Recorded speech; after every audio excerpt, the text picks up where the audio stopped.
gobiernos como estos no permiten que uno plante iglesias a diestra y siniestra.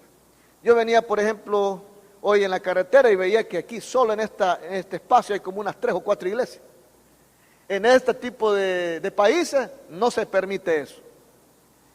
Y es más, hay una cantidad limitada, o sea, uno paga, claro, se paga para el permiso a un ministerio, se le llama Ministerio de Justicia y Culto, se les paga por el derecho para operar como congregación, y dependiendo de la cantidad de miembros que se espera tener en la iglesia, así también es la cantidad que uno paga. Pero si uno está autorizado, por ejemplo, por decirle un número, a tener 100 creyentes en la iglesia, si ya tiene usted 101 creyentes, ya se la cierran.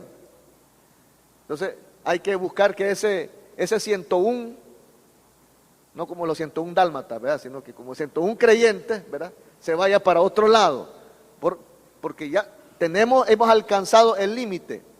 Eso nos tocó vivir a nosotros. Nosotros teníamos que presentar ante la autoridad gubernamental, le comprábamos un libro mayor donde registrábamos la cantidad de miembros con los nombres, direcciones y números de teléfono de ellos. O sea, era mi deber como encargado, como pastor, como responsable. También se llevaba un registro de cuánto eran las ofrendas y los diezmos. Y cualquier otra ofrenda extra debía de ser registrada en ese libro mayor y presentada mes a mes ante el gobierno. Nosotros, de verdad que Dios nos dio sabiduría, hermanos, porque en una situación es difícil, usted no puede hacer nada. Ahora, esto significa que Dios tiene que darnos mayor creatividad, porque quizás no podemos trabajar de una manera convencional como trabajan las iglesias en El Salvador. Tenemos que buscar otra manera de operar. Con todo y eso, Dios nos permitió gracia delante de las autoridades. De tal forma que hubo un día donde a mí se me entregó una carta firmada por el presidente de la República autorizándome a predicar en cualquier parte del país. Y yo doy gloria a Dios por eso. Recuerdo que llegamos a un lugar con uno de los presbíteros africanos. Habíamos orado por ya un buen rato en un pueblo. Teníamos la visión de plantar una nueva iglesia ahí. Y fuimos con el presbítero a hacer un viaje de exploración, ¿verdad? Fuimos, conocimos. Cuando llegamos, inmediatamente nos cayeron encima los militares, ¿verdad? Todos nos rodearon. Y obviamente, por mi porte gringo, ¿verdad?, y europeo, se dieron cuenta que yo no era de ahí, ¿verdad? Porque se ríe, hermano Neto.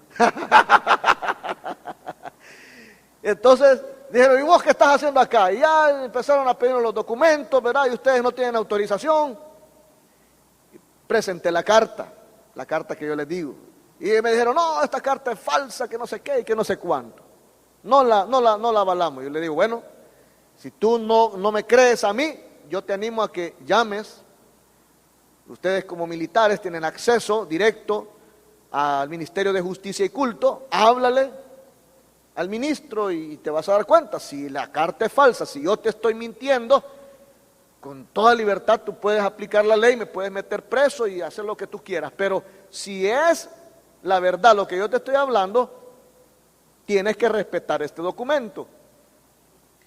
El oficial llamó por teléfono y el ministro le respondió, el ministro de Justicia le respondió personalmente y le dijo, ¿qué está pasando en ese pueblo? Y él le dijo, mire que aquí ha venido un pastor acompañado de un chino. Sí, porque yo allá no soy ni blanco ni negro, chino me dicen, ¿verdad? Entonces, como tengo un poquito los ojitos así medio rasgados. Mira que ha venido un chino con un pastor, dicen que quieren abrir una iglesia y que quieren predicar, y que traen una carta con permiso del Ministerio de Justicia y del presidente. Y le dice el ministro, y por casualidad ese chino no es de las asambleas de Dios. Sí, le dice el oficial. Le dice, déjalos pasar, si esos por todos lados andan, hasta muchos se han tardado en llegar a tu pueblo, le dice, si esos tienen permiso de andar predicando por todos lados. Y se abrió una iglesia en ese lugar, para la gloria del Señor. Pero no fue tan fácil entrar en un medio como este que yo estoy describiendo. Al inicio, en las congregaciones, cuando yo predicaba, yo no me había dado cuenta, pero siempre hay alguien que está ahí observando y escuchando. Como decimos en buen salvadoreño, es oreja, ¿verdad? Recuerdo que un día yo estaba sentado en mi escritorio en la oficina del bíblico, preparando todo lo que se iba a dar esa noche en el instituto, y llegó un hombre que yo ya lo había visto, que estaba ahí congregándose con nosotros, llegando fielmente todos los domingos, pero yo lo noté bastante preocupado. Él me dijo, pastor, yo necesito hablar con usted urgentemente. Es que mire, me dice, yo necesito confesarle algo. Pues mi mente pastoral pensó, ¿verdad? O le puso los cuernos a la señora, ¿verdad? O se robó algún pisto, algo así debe de ser, dije yo, ¿verdad? Pero jamás se me imaginó que me iba a confesar que él trabajaba para el gobierno, que él era un militar, y me mencionó el rango al que él pertenecía, y me dice, a mí me paga el Estado para venir a oírle sus mensajes y poder encontrarle a usted en alguna falta. Es más, me dice, me han ofrecido una recompensa si yo lo denuncio ante las autoridades, si yo puedo probar que sus mensajes son contrarios al Estado. Yo ya llevo 8 meses viniendo continuamente, tomo apunte, grabo sus mensajes, pero me doy cuenta, cada vez que yo vengo a un culto, me doy cuenta que todo lo que usted dice en la palabra de Dios tiene la verdad. Y me doy cuenta que yo necesito de Dios, Ese hombre ese día, ahí en mi oficina, recibió a Cristo como Señor y Salvador. Aleluya.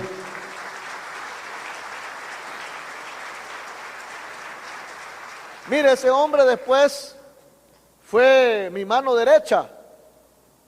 Ya después ya no tenía por qué esconderse. Él llegaba, nos visitaba con su uniforme de militar. Al inicio la gente se asustaba, los vecinos se asustaban porque él llegaba ya con su traje, ¿verdad? De oficial. Y la gente decía, híjole, ya va a agarrar del pelo al pastor chino, ¿verdad? Lo va a llevar preso a ver a dónde. Pero el hombre llegaba para congregarse, para estar ahí, para que oráramos por él, para que oráramos por su matrimonio. Dios no solo restauró su matrimonio, no solo aceptó a Cristo como Salvador y Señor, restauró su hogar. Y no solo eso, Dios hizo un milagro porque su mujer era una mujer estéril. Y en estos países, tener una esposa y no tener hijos es una maldición. Así que oramos y Dios hizo un milagro. Ahora tienen 3 bichitos. Gloria al Señor. No, por favor, pastor, me va a decir alguien, no ore por mi esposa, por favor, me va a decir. Mire, el hombre estaba más que feliz. Este hombre se entregó tanto al Señor que decidió entrar al instituto bíblico.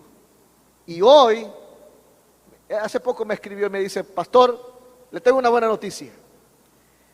Renuncié a mi trabajo en el gobierno, en la milicia, y ahora soy pastor a tiempo completo. Aleluya. Denle un aplauso fuerte al Señor Jesucristo.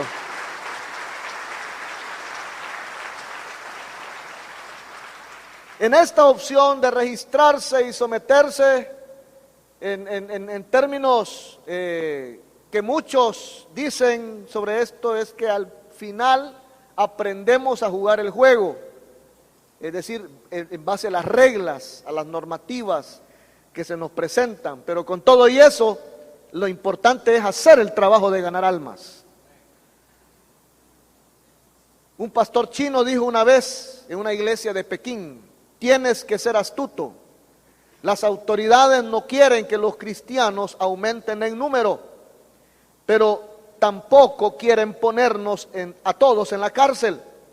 Así que aprovechamos cualquier pequeño espacio para practicar la fe y tener un mayor impacto en la sociedad, aunque las normas siempre cambian y nunca es un camino fácil.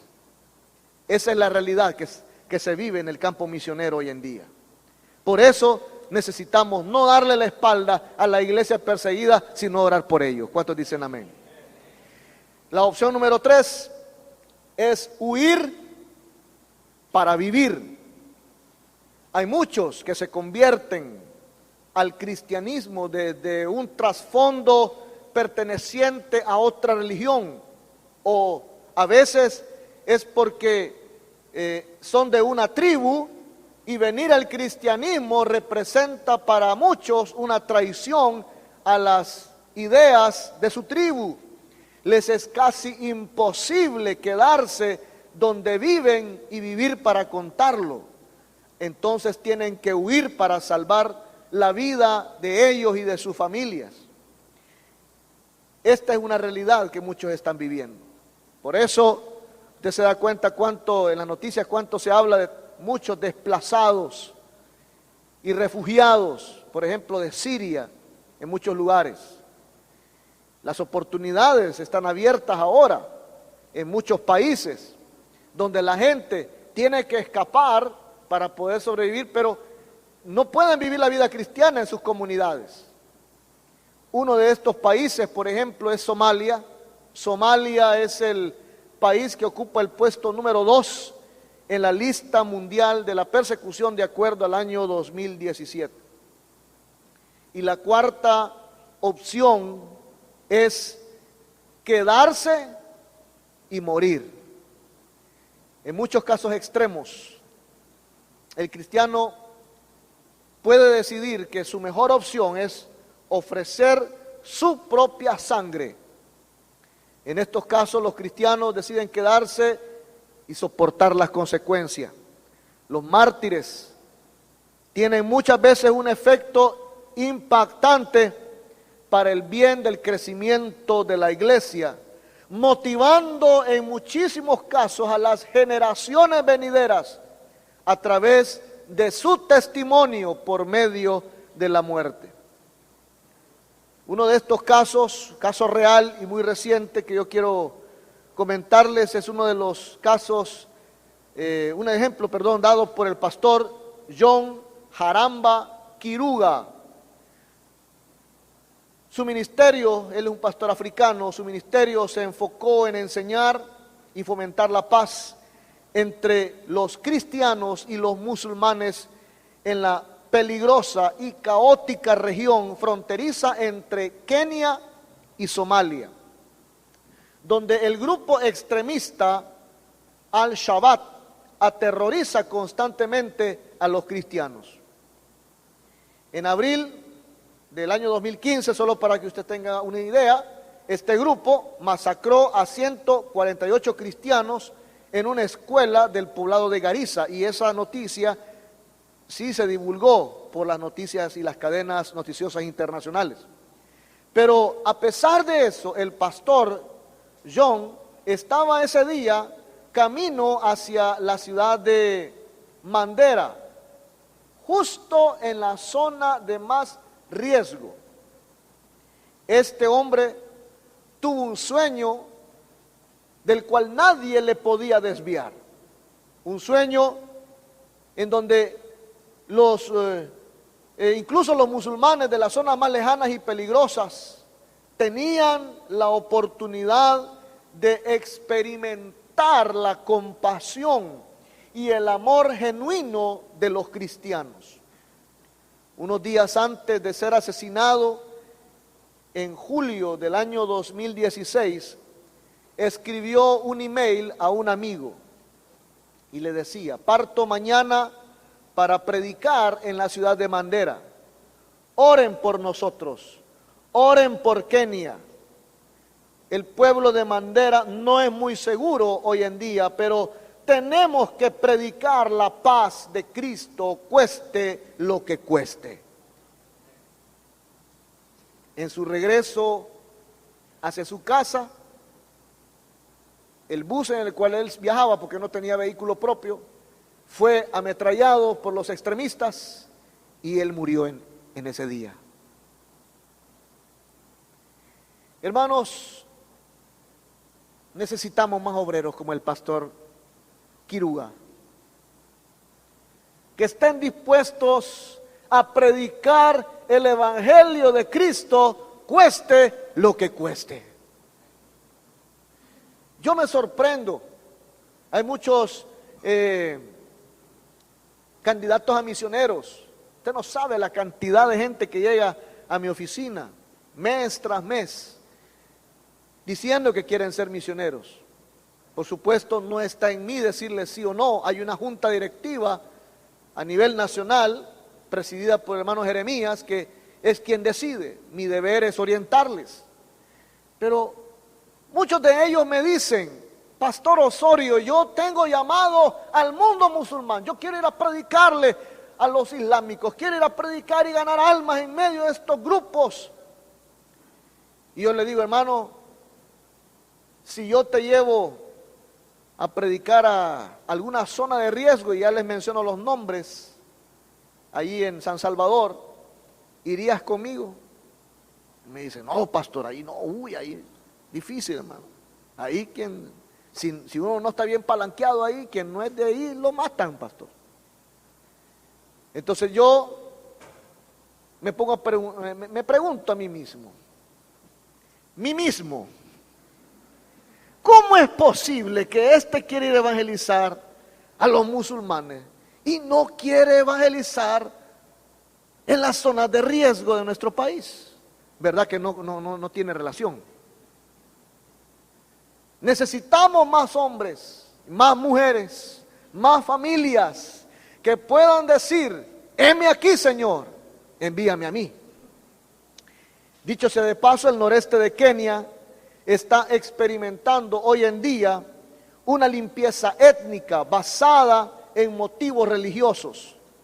Pero personas como el pastor John Quiruga están dispuestos a quedarse y pagar el precio con su sangre si hace falta. Yo soy de verdad una persona que apoya a nuestros misioneros. La misionera que veíamos, por ejemplo, en el video, al inicio de este mensaje, una persona a la cual yo admiro mucho por su coraje, su entrega y su valor. La hermana la han operado un montón de veces. Yo no sé ni cómo hace para caminar esta hermana, pero ella ha creído que su sanador es Jesucristo. La han intentado bloquear un montón de veces en su trabajo, pero ya finalizó y dedicó el Nuevo Testamento. Una persona que sentó un precedente. Muchos misioneros escriben a la Junta Directiva Nacional de Misiones y dicen: hermanos, queremos regresar. La hermana Linda Botari nunca ha escrito una carta pidiendo que la traigan de regreso.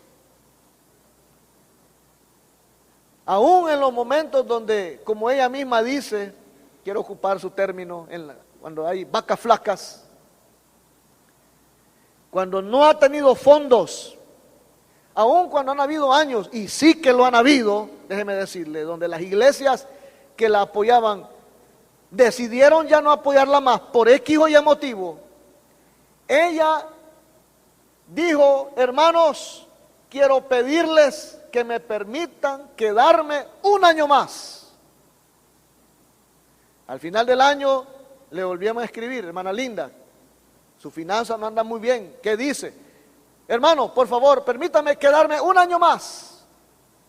Nunca pidió que se le trajera de regreso. Ella siempre dijo, permítanme quedarme hasta que el trabajo esté finalizado. Ella decía, yo no sé qué voy a ir a hacer, quizás voy a ir a vender pupusas, decía ella. Quizás el Señor así quiere que saque adelante este proyecto, pero no importa cómo, yo sé que Dios va a proveer. Y hermano, yo puedo dar testimonio que hasta el día de hoy, la hermana no ha necesitado ir a vender pupusas. Dios siempre ha provisto para sus necesidades físicas, en el aspecto de que está enferma, ha provisto para medicinas, ha provisto para tratamientos médicos, ha provisto para su proyecto misionero, y ahora podemos decir, bendito sea el Señor por el trabajo de nuestra hermana. Usted y yo, en conclusión, no podemos quedarnos de brazos cruzados ante la necesidad de la iglesia perseguida en el mundo.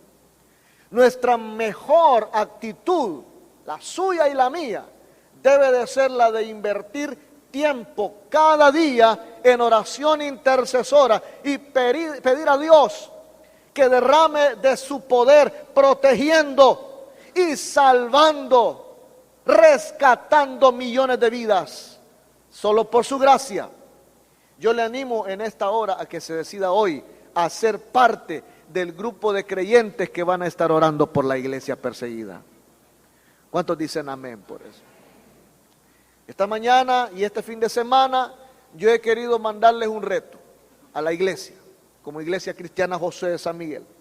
Un reto que hace y nos lleva a ser misioneros intercesores. Gente que va a estar orando para que las cosas sucedan. Mi pregunta es, ¿vamos a ser espectadores o vamos a ser parte del avivamiento? Dios está por hacer algo. De hecho, ya está haciendo muchísimo, pero Él va a hacer algo impresionante para el año 2018 a través de los misioneros salvadoreños que salen de diferentes congregaciones de Asamblea de Dios en El Salvador. Y muchos de los misioneros, debo decir, muchos de estos misioneros son de Iglesia Josué también. Ahora, mi pregunta es, ustedes y yo, ¿nos vamos a quedar como espectadores o vamos a participar? Si usted solo se va a quedar como espectador, no se preocupe, quédese sentadito como espectador. Pero para los que vamos a participar, hay bendición. Y yo no sé usted, pero yo quiero más bendición. Quiero más bendición para mi vida, quiero más bendición para mi familia, quiero más bendición para mi iglesia, quiero más bendición para este país. Este año lo cerramos trabajando mi esposa y yo en la zona garífona de Honduras. Yo quiero pedirle a los hermanos que preparen ya el video, por favor. Vamos a ver un video que nos habla, nos muestra lo que hemos estado haciendo como misioneros, como familia Osorio. Hemos llevado viajes a corto plazo a los garífonas en Honduras. Hemos evangelizado, hemos apoyado a un misionero que está trabajando allá. Hemos plantado una nueva iglesia, hemos apoyado en la construcción. En el último viaje no solo hicimos brigada médica, sino también pintamos la iglesia. La gente está agradecida. Llevamos brigada médica, mire, estoy agradecido con Dios. La última vez el Señor proveyó un lote de aproximadamente de $3,000 solo en medicamento y lo llevamos a estas comunidades. Agradezco a los médicos que disponen su tiempo, que podrían estar pasando sus vacaciones en algún otro lado, en algún hotel, en alguna playa, pero decidieron ir con nosotros para atender las necesidades físicas, las enfermedades de esa gente en estas comunidades garífonas. Agradezco a gente que nos dijo: pastores, ¿cómo puedo hacer para ir con ustedes aunque sea una semana? Y montamos campañas evangelísticas en las calles, y fruto de ello tenemos una gran cantidad de niños, jóvenes y adultos que ahora se congregan en la iglesia del Señor. Quiero que veamos este video, por favor. Gobiernos como estos no permiten que uno plante iglesias a diestra y siniestra. Yo venía, por ejemplo, hoy en la carretera y veía que aquí solo en este espacio hay como unas 3 o 4 iglesias. En este tipo de países no se permite eso. Y es más, hay una cantidad limitada, o sea, uno paga, claro, se paga para el permiso a un ministerio, se le llama Ministerio de Justicia y Culto, se les paga por el derecho para operar como congregación, y dependiendo de la cantidad de miembros que se espera tener en la iglesia, así también es la cantidad que uno paga. Pero si uno está autorizado, por ejemplo, por decirle un número, a tener 100 creyentes en la iglesia, si ya tiene usted 101 creyentes, ya se la cierran. Entonces hay que buscar que ese 101, no como los 101 dálmatas, ¿verdad?, sino que como 101 creyentes, ¿verdad?, se vaya para otro lado, porque ya hemos alcanzado el límite. Eso nos tocó vivir a nosotros. Nosotros teníamos que presentar ante la autoridad gubernamental, le comprábamos un libro mayor donde registrábamos la cantidad de miembros con los nombres, direcciones y números de teléfono de ellos. O sea, era mi deber como encargado, como pastor, como responsable. También se llevaba un registro de cuánto eran las ofrendas y los diezmos. Y cualquier otra ofrenda extra debía de ser registrada en ese libro mayor y presentada mes a mes ante el gobierno. Nosotros, de verdad que Dios nos dio sabiduría, hermanos, porque en una situación es difícil, usted no puede hacer nada. Ahora, esto significa que Dios tiene que darnos mayor creatividad, porque quizás no podemos trabajar de una manera convencional como trabajan las iglesias en El Salvador. Tenemos que buscar otra manera de operar. Con todo y eso, Dios nos permitió gracia delante de las autoridades, de tal forma que hubo un día donde a mí se me entregó una carta firmada por el presidente de la República autorizándome a predicar en cualquier parte del país. Y yo doy gloria a Dios por eso. Recuerdo que llegamos a un lugar con uno de los presbíteros africanos. Habíamos orado por ya un buen rato en un pueblo. Teníamos la visión de plantar una nueva iglesia ahí. Y fuimos con el presbítero a hacer un viaje de exploración, ¿verdad? Fuimos, conocimos. Cuando llegamos, inmediatamente nos cayeron encima los militares, ¿verdad? Todos nos rodearon y obviamente por mi porte gringo, ¿verdad?, y europeo, se dieron cuenta que yo no era de ahí, ¿verdad? Porque se ríe, hermano Neto. Entonces dijeron: ¿y vos qué estás haciendo acá? Y ya empezaron a pedirnos los documentos, ¿verdad? Y ustedes no tienen autorización. Presenté la carta que yo les digo. Y me dijeron: no, esta carta es falsa, que no sé qué y que no sé cuánto. No la avalamos. Yo le digo: bueno, si tú no me crees a mí, yo te animo a que llames. Ustedes como militares tienen acceso directo al Ministerio de Justicia y Culto. Háblale al ministro y te vas a dar cuenta. Si la carta es falsa, si yo te estoy mintiendo, con toda libertad tú puedes aplicar la ley, me puedes meter preso y hacer lo que tú quieras. Pero si es la verdad lo que yo te estoy hablando, tienes que respetar este documento. El oficial llamó por teléfono y el ministro le respondió, el ministro de Justicia le respondió personalmente y le dijo: ¿qué está pasando en ese pueblo? Y él le dijo: mire que aquí ha venido un pastor acompañado de un chino.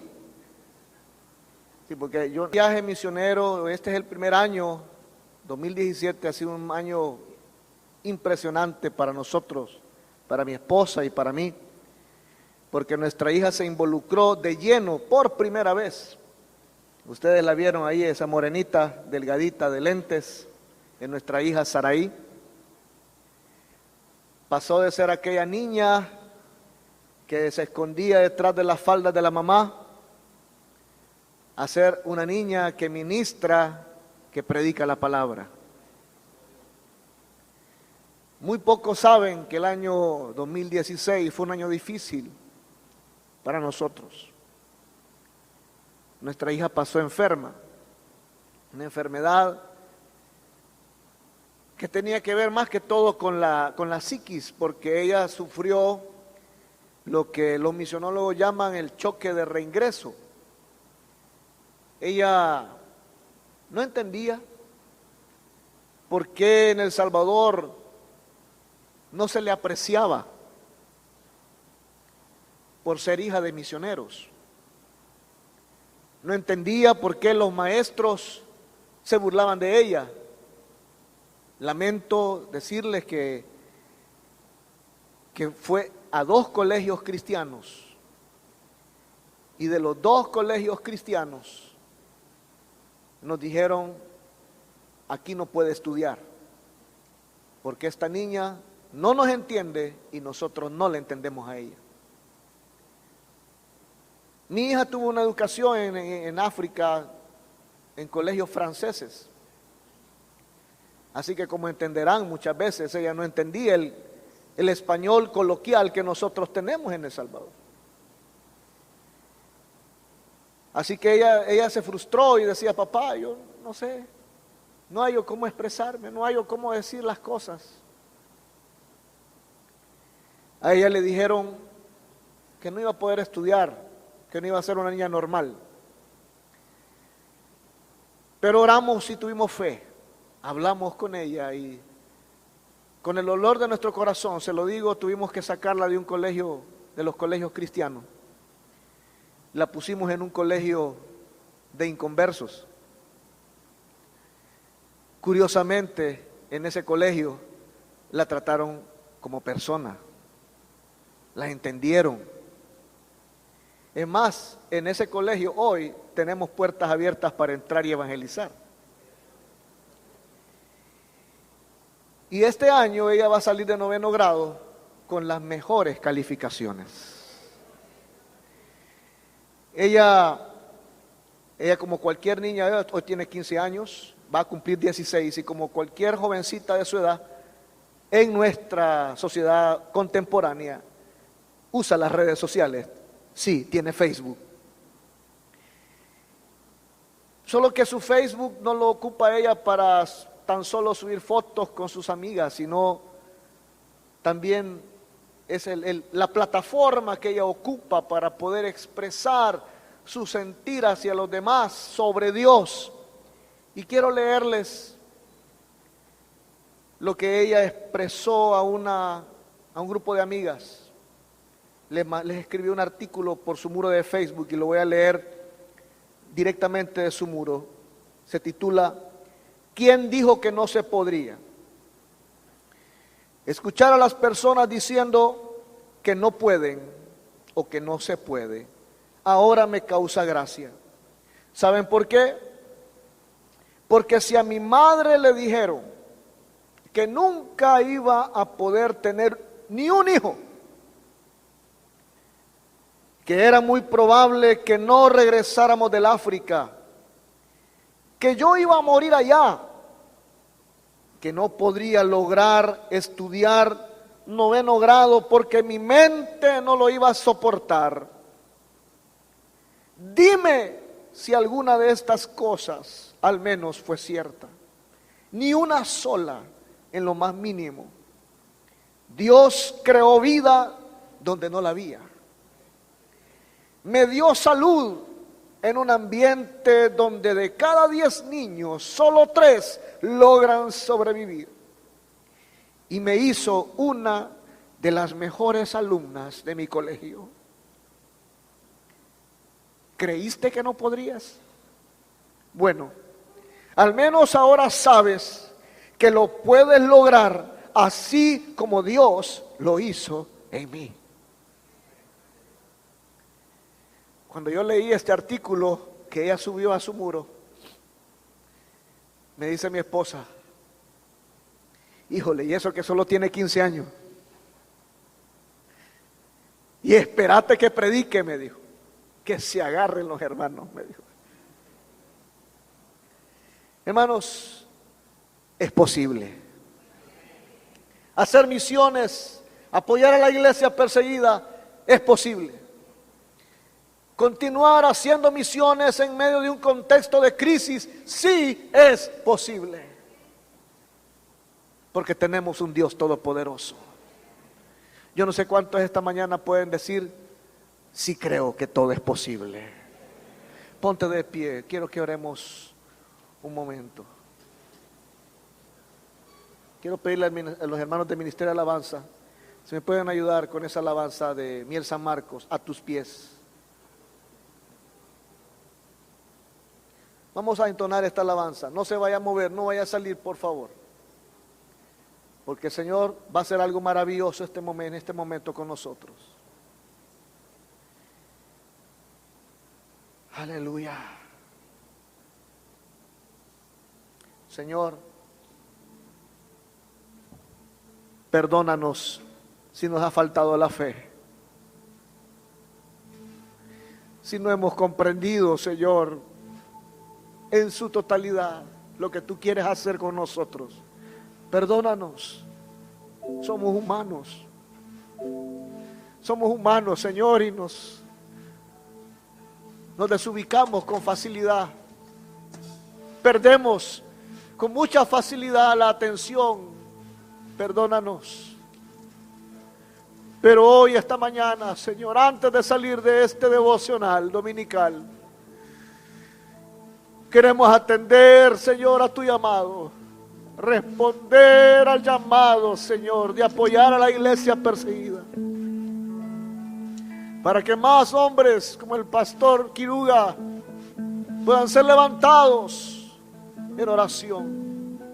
Oh Señor, oramos para que más gente como la hermana Linda pueda decir, heme aquí, úsame, no importa. No importa mi condición de salud, no importa mi condición financiera, no importa nada. Lo único que me importa es servirte a ti. Padre, que esa actitud de estar a tus pies y entregarte lo que somos esté en nosotros esta mañana, Señor.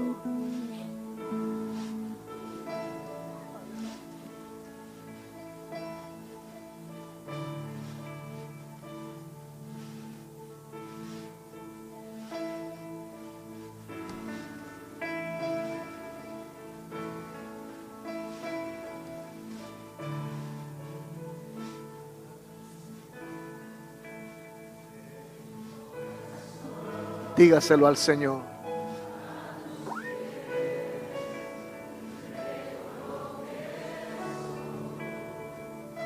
Celular de mi seguridad,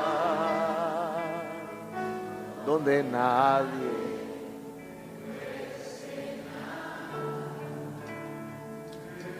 perdonaste, acercaste a tu presencia. Me levantaste y hoy me postro a adorarte. No hay lugar tan así es, Señor, grande para tu bien, para tu bien. No hay lugar más grande para tu bien, para tu bien.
No lo hay.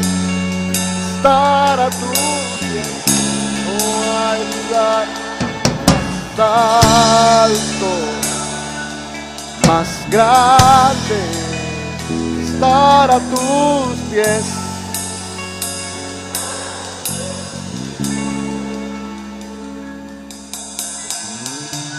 Si estamos convencidos que no hay lugar más alto, más grande que estar a los pies de Cristo, yo quiero lanzar un reto a todos los hermanos que han venido hoy a este santuario.